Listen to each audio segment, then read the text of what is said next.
Ako for good lang, OFW from Saudi. Mga OFW po ba dito? Medyo nanginginig first timer. Pero balang araw kayo rin tatayo.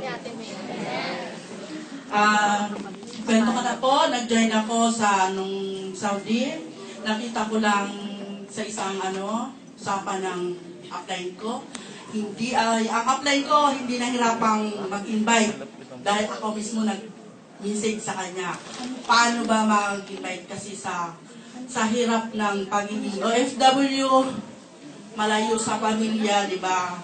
Kung anong trahedya, kung anong passion, wala tayo sa pamilya natin, di ba?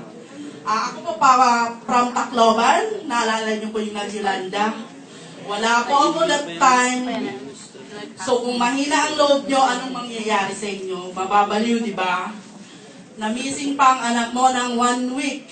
Pero sabi ko, kaya ko to. Dahil laging paano lang, di ba? So nag-join ako, trinabaho ko kayong global para makasama ko ng pamilya ko para next time na may challenge, sa may trials, kasama na ako, di ba?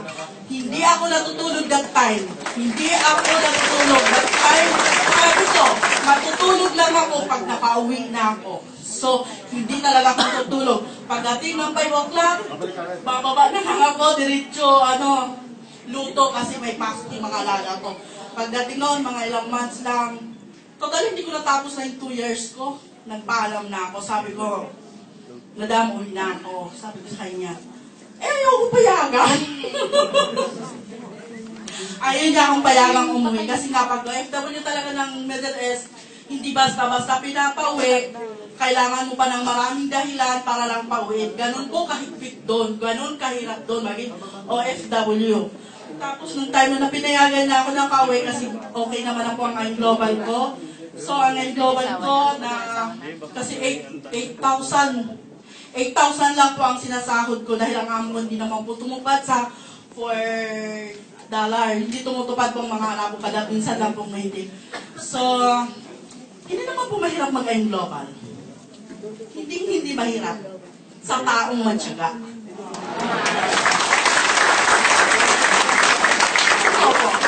So, hindi mo naman kailangan invitein lahat. 2 tao lang ang kailangan mong hanapin. 2 agila.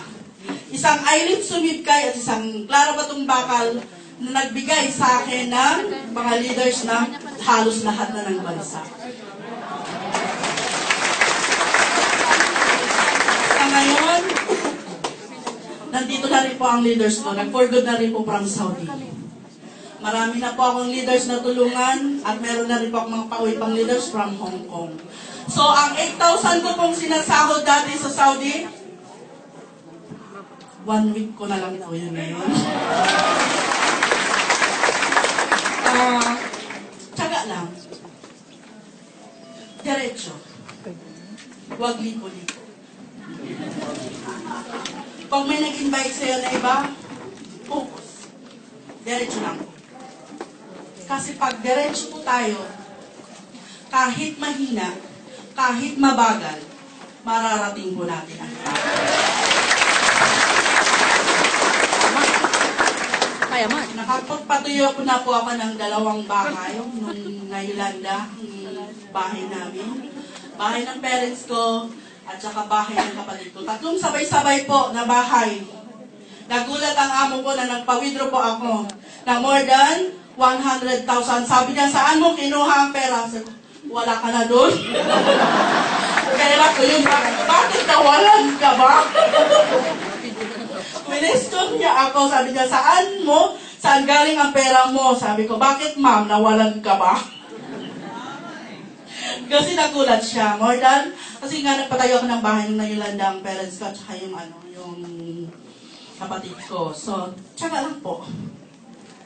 Ngayon po, ang sweldo ko doon, at saka napauwi na po tayo, lalo na sa mga OFW, yung mapauwi lang po tayo na makasama ang pamilya natin, wala pong halaga. Salamat po. Salamat po sa mga kayo. Salamat po